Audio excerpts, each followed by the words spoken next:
distinguished guests, dear women leaders all over the world. As the second woman president of Boğaziçi University, it's my pleasure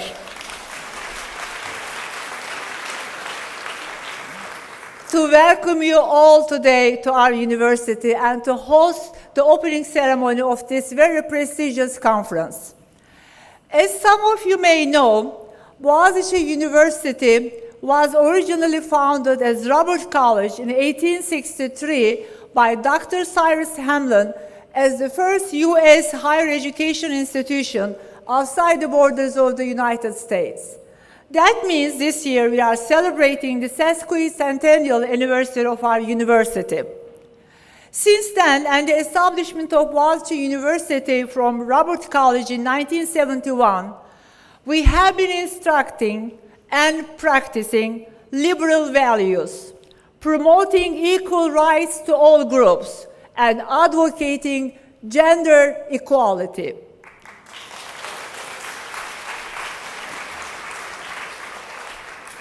We have tried very hard to foster generations and generations of young people who are committed to democracy, who are committed to human rights, who are committed to freedom of speech and expression.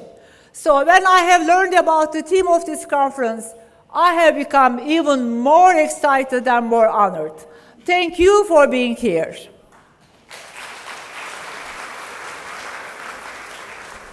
I very strongly believe that women all over the world should have a stronger role in designing the policies for a better future. A better future can only be attained and sustained by improving education system, by diffusing knowledge to all segments of the society, but never forgetting to empower human rights and always trying to mitigate violence. So I hope and I wish that this conference will be a very important step towards this aim in that direction.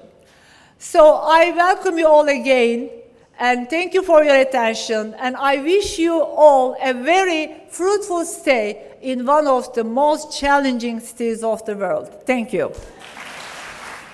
Distinguished guests, Madam President of International Federation of University Women, Madam Rector of Bosphorus University, dear friends coming all over the world, ladies and gentlemen.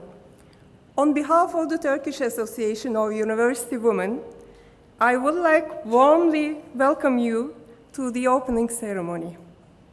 As Turkish Association of University Women, we are hosting an IFUW conference for the first time in our country.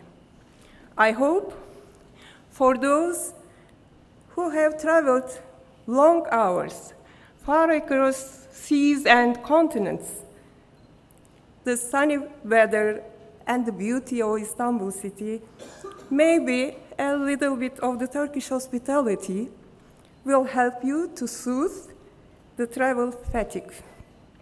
We hope that your stay here will mark a sustainable, lasting relationship between us. Dear guests, after the welcome remarks, we will have a wonderful evening, I hope. Two distinguished ladies are with us, the human rights activist and the member of the parliament, Ms. Şafak Pavey. Thank you for coming.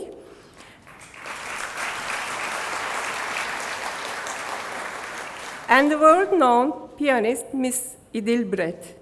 We thank them very much accepting our invitation. And I would like to take this opportunity to thank the Bosphorus University Rector, Professor Barbarosoğlu, and also to our dear friend, Professor Erkman, for their support by organizing this event. Dear guests, dear friends, 13 years are passed already since the new century began. It's often said that the 21st century will become the women's century. Women shall play active role in every corner of society and fulfill their potential while making use of the sensitivity and flexibility that are unique to women. In light of this, as members of IFUW, we are giving efforts to advance the status of women in society, promoting secondary and higher education and lifelong learning among women, and building international friendship. The future we all want, both men and women, is a world that is healthy and peaceful, free from discrimination, hunger, fear, violence, and poverty. We want a world with equal rights for all, including gender equality and human rights. We want a world where young girls receive an education, not forced to early marriages, and can choose when and whom they marry, and decide how many children they will have. Professor Gülay Barbarosoğlu, President of the Boğaziçi Üniversitesi, Ms. Nazan Moroğlu, the President of the Turkish Association of University Women, Ms. Nezihe Bilhan, who is the Chair of the Local Arrangements Committee here, Ms. Şafak Pavey, members of the International Federation of University Women, ladies and gentlemen, honored guests and friends. What can I say but welcome to the opening ceremony of the 31st Conference of the International Federation of University Women. Since we last met in Mexico City 3 years ago, we have been waiting eagerly for this evening. In fact, everything that we've been doing has been in preparation for tonight. We've decided on the theme for the conference, women's role in achieving a sustainable future, education, urbanization, violence, and human rights. And what could be more timely as the world is beginning to look towards the Sustainable Development Goals that will follow on from the UN Millennium Development Goals in 2015. Our hard-working Turkish Association, and particularly the Local Arrangements Committee, has been working to put in place what I'm sure will be the best IFUW conference ever. And you've come from all parts of the world to be here this evening in this historic Albert Long Hall in the this beautiful university, thanks to the generosity of its president. And we're about to listen to a keynote speech from one of the most interesting and dynamic women politicians. And I actually know what I'm saying because recently I heard her on BBC one morning when I was driving along and thought, yes, that's our keynote speaker. And then we will be able to enjoy a recital by Turkey's foremost woman classical pianist, İdil Biret. To all, in advance, I would say on behalf of the Federation, thank you for encouraging us to come to Istanbul. Istanbul. I've been here a long time.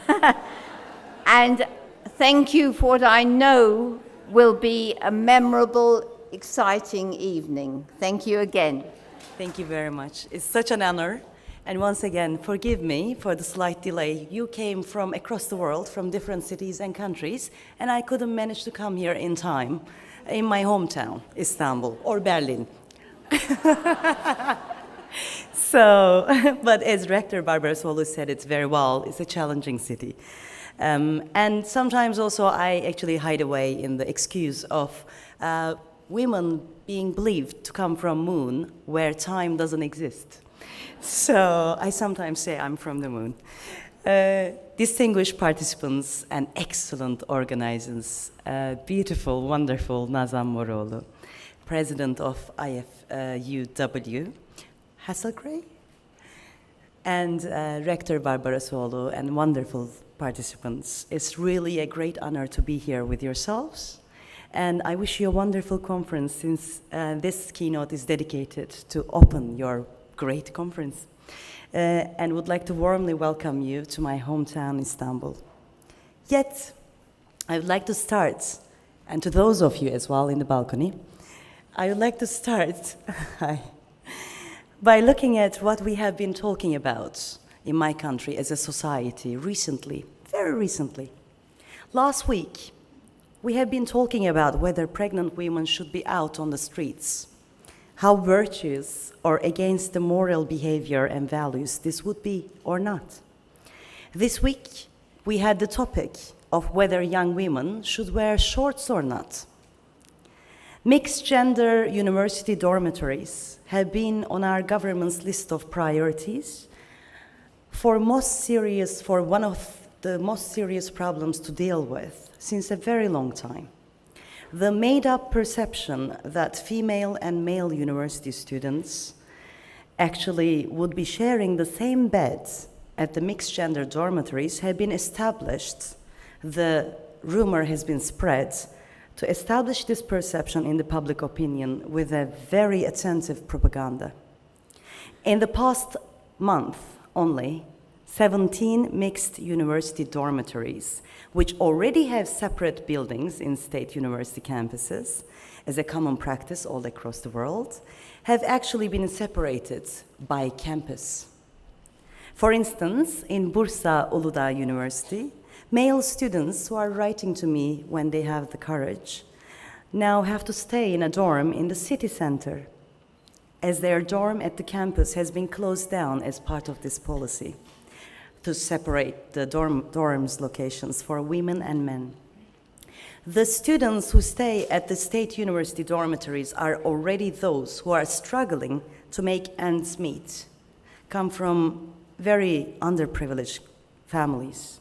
And yet, these male students are very worried now about how they will be able to complete their university education, while they have to pay extra $5 a day for their transportation from city center to campus and back. When you choose to involve yourself in common human problems of others, then your personal problems become less important. In short, life sometimes sucks and is very difficult indeed. When the dust settles after a disaster, it is so easy for someone or people or a society to find themselves in an inescapable bad place. But looking inwards and making the problem bigger only leads to dead ends. When we shut our doors to the problems of others, across borders as well, I believe we also miss vital opportunities to find our own solutions.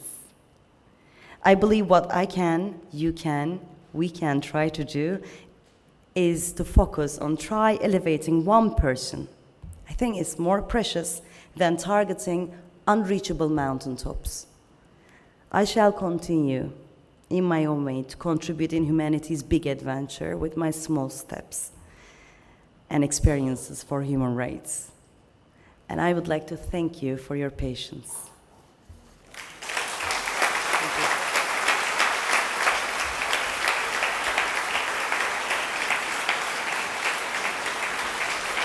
Thank you, Ms. Pavey, this wonderful speech. And I want to invite our Vice President, Mrs. Naziha Bilhan, to give our flowers.